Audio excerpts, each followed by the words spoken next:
ఈ ప్రపంచంలో అతిపెద్ద డెమోక్రసీ ఇండియాలోనే ఉంది. ఇక్కడ ప్రతి 5 ఏళ్లకి ఒకసారి ఎలక్షన్స్ జరుగుతాయి. ఆ ఎలక్షన్స్లో గెలిచి పవర్ని చేజిక్కించుకోవడానికి ఎన్నో పొలిటికల్ పార్టీలు ఎప్పటికప్పుడు ట్రై చేస్తుంటాయి. అయితే ఈ ప్రాసెస్లో కొన్ని పొలిటికల్ పార్టీలు ప్రజల యొక్క అవసరాలను తెలుసుకుని దానికి తగ్గట్టుగా వాళ్ళ ఎలక్షన్ మేనిఫెస్టోలు అలాగే పొలిటికల్ స్ట్రాటజీలు రూపొందించడానికి కొంతమంది ఎలక్షన్ స్ట్రాటజిస్ట్లని రిక్రూట్ చేసుకుంటారు. అండ్ అందులో ఒకరే ఈ ప్రశాంత్ కిషోర్ పీకే. ఇతని గురించి మీలో కొంతమందికి తెలియచ్చు, మరికొంతమందికి తెలియకపోవచ్చు. కానీ ఇతను ఎంత పవర్ఫుల్ అంటే మన దేశంలో ఉన్న కొన్ని ముఖ్యమైన పార్టీలు ఆయా రాష్ట్రాల్లో పవర్లోకి రావడం వెనక ఇతను చాలా కీ రోల్ ప్లే చేశారు. ఫర్ ఎగ్జాంపుల్, గుజరాత్లో బీజేపీ, బీహార్లో జేడీయూ, ఢిల్లీలో ఆమ్ ఆద్మీ పార్టీ, తమిళనాడులో డిఎంకే, ఆంధ్రప్రదేశ్లో వైఎస్ఆర్సీపీ అండ్ వెస్ట్ బెంగాల్లో తృణమూల్ కాంగ్రెస్. ఈ పార్టీలు అన్నీ పవర్లోకి రావడం వెనక ప్రశాంత్ కిషోర్ ఇంప్లిమెంట్ చేసిన పొలిటికల్ స్ట్రాటజీస్ ఉన్నాయి. సో ఇక్కడ క్వశ్చన్ ఏంటంటే, అసలు ఎవరి ప్రశాంత్ కిషోర్? మన దేశంలో ఉన్న ఓటర్స్ని స్టడీ చేసి ఆయా రాష్ట్రాల్లో పార్టీలని పవర్లోకి ఎలా తీసుకురాగలుగుతున్నారు?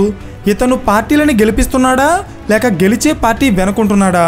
ఎలా అయినా పవర్లోకి రావాలనుకునే ప్రతి పొలిటికల్ పార్టీ కూడా ప్రశాంత్ కిషోర్ని వాళ్ళ ఎలక్షన్ స్ట్రాటజిస్ట్గా ఎందుకు రిక్రూట్ చేసుకుంటున్నారో నేను ఈ వీడియోలో చెప్పబోతున్నాను. Hello everyone, welcome to today's video and this is your friend Surya. ఈ వీడియోలో ముందుకు వెళ్లే ముందు ఫస్ట్ ఆఫ్ ఆల్ మీకు ఒక విషయం తెలియాలి. అదేంటంటే, ప్రశాంత్ కిషోర్ సపోర్ట్ చేసిన ప్రతి పార్టీ పవర్లోకి రాలేదు. ఫర్ ఎగ్జాంపుల్, లాస్ట్ 10 ఇయర్స్లో ఆయన 11 ఎలక్షన్స్కి పనిచేస్తే అందులో 2017 ఉత్తరప్రదేశ్లో జరిగిన ఎలక్షన్స్లో ఆయన సపోర్ట్ చేసిన కాంగ్రెస్ పార్టీ ఓడిపోయింది. అంతేకాదు 2022 బీహార్లో ఆయన సొంతంగా పొలిటికల్ పార్టీ పెట్టాలి అనే ఆలోచనతో స్టార్ట్ చేసిన జన్ స్వరాజ్ అనే పాదయాత్ర కూడా పెద్దగా సక్సెస్ అవ్వలేదు. అయినా కూడా ఆయన పొలిటికల్ స్ట్రాటజీస్కి ఎందుకంత క్రేజ్ ఉంటుందో అర్థం కావాలంటే ముందు మీకు ఆయన గురించి కొన్ని విషయాలు తెలియాలి. ప్రశాంత్ కిషోర్ బీహార్లో ఉన్న కోనార్ అనే ఒక చిన్న పల్లెటూరులో జన్మించారు. ఆయనకి చిన్నప్పటి నుండి మ్యాథమెటిక్స్ అండ్ క్యాలిక్యులేషన్స్ అంటే చాలా ఇష్టం. అండ్ ఆ సబ్జెక్ట్స్లో ఆయన చాలా ఎక్కువ మార్క్స్ తెచ్చుకునేవారు. అయితే ప్రశాంత్ కిషోర్కి మ్యాథమెటిక్స్ మీద ఉన్న ఇంట్రెస్ట్ వల్ల ఆయన graduation and post graduation complete చేశాక ఆయనకి యునైటెడ్ నేషన్స్ అనే సంస్థలో జాబ్ వచ్చింది. ఈ జాబ్ ఆయనకి ఎలా వచ్చిందంటే, 1990s టైంలో యునైటెడ్ నేషన్స్ సంస్థ బీహార్లో పోలియో వ్యాధికి సంబంధించిన ఒక ప్రోగ్రాం కండక్ట్ చేసింది. ఆ ప్రోగ్రాంలో ప్రశాంత్ కిషోర్ ఒక వాలంటీర్గా పనిచేశారు. అక్కడ ఆయన పనితీరు చూసిన యుఎన్ ఆఫీసర్స్ ప్రశాంత్ కిషోర్ని ఇండియాలో ఉన్న యునైటెడ్ నేషన్స్ ఆఫీస్లో రిక్రూట్ చేసుకున్నారు. అక్కడ కొన్ని సంవత్సరాల పాటు పనిచేశాక ఆయనకి ఇండియా నుండి డైరెక్ట్గా అమెరికాలో ఉన్న యునైటెడ్ నేషన్స్ హెడ్ క్వార్టర్స్లో జాబ్ వచ్చింది. అండ్ ఈ జాబ్తో ప్రశాంత్ కిషోర్ ఇండియా నుండి అమెరికా వెళ్ళి అక్కడే సెటిల్ అయిపోయారు. అయితే యునైటెడ్ నేషన్స్ సంస్థ ప్రపంచంలో ఉన్న వివిధ దేశాల్లో వాళ్ళ ప్రోగ్రామ్స్ని ఇంప్లిమెంట్ చేయడానికి ప్రశాంత్ కిషోర్ మెయిన్గా స్ట్రాటజీస్ని డిజైన్ చేసి ఇంప్లిమెంట్ చేసేవారు. అలా కంటిన్యూస్గా యుఎన్ ఆఫీస్లో వర్క్ చేశాక ప్రశాంత్ కిషోర్కి తన జాబ్ బోర్ కొట్టి ఫీల్డ్ వర్క్ చేయాలని డిసైడ్ అయ్యారు. అంటే ఆఫీస్లో కూర్చుని డేటాని అనాలిసిస్ చేయడం కాకుండా డైరెక్ట్గా ఫీల్డ్లోకి వెళ్ళి ప్రజలతో మాట్లాడుతూ గ్రౌండ్ లెవెల్లో వర్క్ చేయడం అన్నమాట. అండ్ ఈ ప్రాసెస్లో ఆయనకి ఫస్ట్ ప్రాజెక్ట్ ఆఫ్రికన్ కాంటినెంట్లో ఉన్న చెడ్ అనే ఒక చిన్న దేశంలో వచ్చింది. అక్కడ ఒక హెల్త్ వర్కర్గా పనిచేసి ఆ ఏరియాలో ఉన్న ఎన్నో ప్రాబ్లమ్స్ మీద ఆయన వర్క్ చేశారు. సో ఈ ప్రాజెక్ట్ కంప్లీట్ అయ్యాక ఆయనకి వచ్చిన సెకండ్ ప్రాజెక్ట్ గుజరాత్. 2010 టైంకి గుజరాత్లో నరేంద్ర మోడీ సీఎంగా ఉన్న టైంలో ఆ రాష్ట్రంలో మాల్ న్యూట్రిషన్ ప్రాబ్లం చాలా ఎక్కువగా ఉండేది. అంటే పిల్లల్లో పౌష్టికాహార లోపం అన్నమాట. సో ఇది గమనించిన యునైటెడ్ నేషన్స్ సంస్థ ప్రశాంత్ కిషోర్ని ఈ ప్రాబ్లం మీద రీసెర్చ్ చేయమని పంపించింది. ఆయన తన రీసెర్చ్ కంప్లీట్ చేసి గుజరాత్లో ఉన్న మాల్ న్యూట్రిషన్ ప్రాబ్లమ్ని ఎక్స్ప్లెయిన్ చేస్తూ ఒక రీసెర్చ్ పేపర్ని పబ్లిష్ చేశారు. ఆ రీసెర్చ్ పేపర్ చదివిన అప్పటి గుజరాత్ సీఎం నరేంద్ర మోడీ ప్రశాంత్ కిషోర్ యొక్క రీసెర్చ్ అండ్ అనాలిసిస్ స్కిల్స్ని మెచ్చుకుని ఆయన్ని అమెరికా నుండి ఇండియాకి వచ్చి గుజరాత్ డెవలప్మెంట్ కోసం పనిచేయమని ఒక ఆఫర్ ఇచ్చారు. అయితే అప్పటికే అమెరికాలో ఒక వెల్ సెటిల్డ్ పొజిషన్లో ఉన్న ప్రశాంత్ కిషోర్ తన లైఫ్లో రిస్క్ తీసుకుని మోడీ కోసం పనిచేయడానికి 2011లో గుజరాత్ వచ్చారు. అయితే మొదట్లో ఆయన నరేంద్ర మోడీకి ఎలాంటి పొలిటికల్ స్ట్రాటజీస్ ఇచ్చేవారు కాదు. ఆయన కేవలం గుజరాత్లో ఉన్న మాల్ న్యూట్రిషన్ ప్రాబ్లం మీద మాత్రమే వర్క్ చేసేవారు. అయితే ఈ ప్రాసెస్లోనే 2012 గుజరాత్ ఎలక్షన్స్ వచ్చాయి. అప్పటికే నరేంద్ర మోడీ అక్కడ సీఎంగా ఉన్నారు. సో ఆయన మళ్ళీ గుజరాత్కి సీఎం అవ్వడానికి ప్రశాంత్ కిషోర్ని పొలిటికల్ స్ట్రాటజీస్ రూపొందించమని రిక్వెస్ట్ చేశారు. That's it. ఆ రోజు గుజరాత్ పాలిటిక్స్తో స్టార్ట్ అయిన ప్రశాంత్ పొలిటికల్ కెరియర్ నెక్స్ట్ 10 ఇయర్స్లో మన దేశ పార్లమెంట్ ఎలక్షన్స్తో పాటు ఎన్నో రాష్ట్రాల్లో జరిగిన అసెంబ్లీ ఎలక్షన్స్ని కూడా వెనకుండి నడిపించే స్థాయికి ఎదిగిపోయారు. ఎలాగో చెప్తా చూడండి.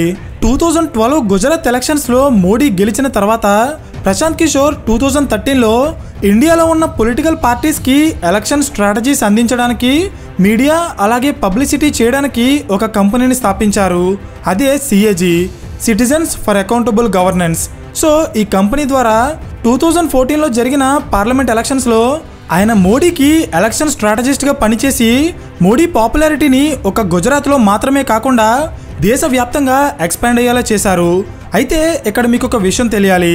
అదేంటంటే నరేంద్ర మోడీ వయసులో పెద్దవారు అయినా కూడా ఆయన సోషల్ మీడియాని, ఇంటర్నెట్ని మన దేశంలో ఉన్న చాలా రాజకీయ నాయకుల కంటే బెటర్గా యూజ్ చేస్తారు. ఈ విషయం చాలామందికి తెలుసు. అయితే దీనికి కారణం కూడా ప్రశాంత్ కిషోరే. ఎలా అంటే 2014 జనరల్ ఎలక్షన్స్ టైంలో ప్రశాంత్ కిషోర్ మోడీకి ఇంటర్నెట్ అలాగే సోషల్ మీడియా యొక్క ఇంపార్టెన్స్ని క్లియర్గా ఎక్స్ప్లెయిన్ చేసి చాయ్ pe charcha, 3D rallies and run for unity లాంటి ఎన్నో మీడియా అలాగే సోషల్ మీడియా ప్రోగ్రామ్స్ని రన్ చేసి నరేంద్ర మోడీ అనే పేరుని, ఆయన రూపాన్ని ప్రజల్లో గుర్తుండిపోయేలా చేశారు. సింపుల్గా చెప్పాలంటే ఇంటర్నెట్లో ఎక్కడ చూసినా మోడీ కనపడేలా చేయడం అన్నమాట. 2014లో ఈ స్ట్రాటజీ నరేంద్ర మోడీ గెలవడానికి చాలా హెల్ప్ అయింది. 2015లో ప్రశాంత్ కిషోర్ అలాగే ఆయన స్థాపించిన CAGలో కొంతమంది మెంబర్స్ కలిసి IPAC, Indian political action committee అనే పేరుతో ఒక సంస్థని స్థాపించారు. అండ్ ఈ ఐపాక్ అండర్లోనే ఆయన 2015లో బీహార్లో జరిగిన ఎలక్షన్స్లో నితీష్ కుమార్కి సపోర్ట్ చేసి ఆ రాష్ట్రంలో ఆయన పవర్లోకి రావడానికి కొన్ని పొలిటికల్ స్ట్రాటజీస్ని ఇంప్లిమెంట్ చేశారు. అందులో 7 పాయింట్ ఎజెండా కూడా ఒకటి. 7 పాయింట్ ఎజెండా అంటే ఏంటి అనుకుంటున్నారా? సింపుల్గా చెప్తా చూడండి. 2019లో ఆంధ్రప్రదేశ్లో ఉన్న వైఎస్ఆర్ కాంగ్రెస్ పార్టీ పవర్లోకి రావడానికి నవరత్నాలు అనే ఒక కాన్సెప్ట్ని ఇంప్లిమెంట్ చేసింది. సేమ్ అలాగే 2015లో నితీష్ కుమార్ కూడా బీహార్లో 7 పాయింట్ ఎజెండా అనే ఒక కాన్సెప్ట్ని ఇంప్లిమెంట్ చేసి సక్సెస్ అయ్యారు. అర్థమైందా? సో ప్రశాంత్ కిషోర్ యొక్క ఎలక్షన్ స్ట్రాటజీస్ సక్సెస్ అవ్వడంతో స్లోగా మన దేశంలో ఉన్న చాలా పొలిటికల్ పార్టీలు ఆయన్ని అప్రోచ్ అవ్వడం స్టార్ట్ అయ్యాయి. Like Indian National Congress, JDU, Aam Aadmi party, Trinamool Congress etcetera. So 2017లో ఉత్తరప్రదేశ్లో జరగబోయే ఎలక్షన్స్ కోసం అక్కడ కాంగ్రెస్కి, బీజేపీకి చాలా టఫ్ ఫైట్ జరిగేది. సో ఈ ఎలక్షన్స్లో ఎలా అయినా గెలవాలనుకున్న కాంగ్రెస్ పార్టీ ప్రశాంత్ కిషోర్ హెల్ప్ తీసుకుని అక్కడ ఎలక్షన్ మేనిఫెస్టోని డిజైన్ చేయించారు. కానీ ఆ ఎలక్షన్స్లో కాంగ్రెస్ పార్టీ ఓడిపోయింది. ఇదే ప్రశాంత్ కిషోర్ పొలిటికల్ కెరియర్లో ఫేస్ చేసిన ఫస్ట్ ఫెయిల్యూర్. అయినా కూడా ఆయన ఎలక్షన్ స్ట్రాటజీస్కి, ఆయన పొలిటికల్ అనాలిసిస్కి ఉన్న డిమాండ్ మాత్రం ఏమాత్రం తగ్గలేదు. 2017లో ఆయన పంజాబ్లో ఉన్న కాంగ్రెస్ పార్టీకి సపోర్ట్ చేసి కెప్టెన్ అమరేంద్ర సింగ్ అనే వ్యక్తి సీఎం అవ్వడానికి హెల్ప్ చేశారు. దాని తర్వాత 2019లో ఆంధ్రప్రదేశ్లో పవర్లోకి రావడానికి ఎంతగానో ట్రై చేస్తున్న వైఎస్ఆర్సీపీ లీడర్ జగన్మోహన్ రెడ్డి ప్రశాంత్ కిషోర్ని తన ఎలక్షన్ స్ట్రాటజిస్ట్గా రిక్రూట్ చేసుకున్నారు. అయితే జగన్మోహన్ రెడ్డిని సీఎం చేయడానికి పీకే ఇంప్లిమెంట్ చేసిన కొన్ని పొలిటికల్ స్ట్రాటజీస్ చెప్తా చూడండి. CNBCలో పబ్లిష్ అయిన డేటా ప్రకారం ప్రశాంత్ కిషోర్ స్థాపించిన ఐపాక్ కమిటీ ఆంధ్రప్రదేశ్లో వైఎస్ఆర్సీపీ పార్టీని బూత్ లెవెల్ నుండి బిల్డ్ చేయడానికి సుమారు 20,000 మందికి పైగా యువతని ఎన్రోల్ చేసుకున్నారు. వాళ్ళు రాష్ట్రంలో ఉన్న 175 నియోజకవర్గాల్లో ఆ పార్టీకి సంబంధించిన సిద్ధాంతాలని అలాగే క్యాంపెయిన్స్ని ప్రజల్లోకి తీసుకెళ్తారు. డైరెక్ట్గా జగన్మోహన్ రెడ్డిని కూడా ప్రజల్లో ఉండేలా చేసిన ప్రజా సంకల్ప యాత్ర కూడా ఈ ప్రశాంత్ కిషోర్ స్ట్రాటజీస్లో భాగమే. అంతేకాదు 2019 ఎలక్షన్స్లో వైఎస్ఆర్సీపీ పార్టీని బాగా ఎలివేట్ చేసేలా డిజైన్ చేయబడ్డ సాంగ్స్, స్లోగన్స్ అలాగే థీమ్స్ ఇవన్నీ కూడా పీకే స్ట్రాటజీలో ఒక భాగమే. సో ప్రశాంత్ కిషోర్ స్ట్రాటజీస్ అలాగే జగన్మోహన్ రెడ్డి ఎగ్జిక్యూషన్ ఈ రెండు పర్ఫెక్ట్గా వర్క్ అవడంతో 2019లో ఆ పార్టీ భారీ మెజారిటీతో పవర్లోకి వచ్చింది. నెక్స్ట్ 2019 ఎలక్షన్స్ తర్వాత ప్రశాంత్ కిషోర్ ఢిల్లీలో ఆమ్ ఆద్మీ పార్టీకి పనిచేసి అరవింద్ కేజ్రీవాల్ని సీఎం చేశారు.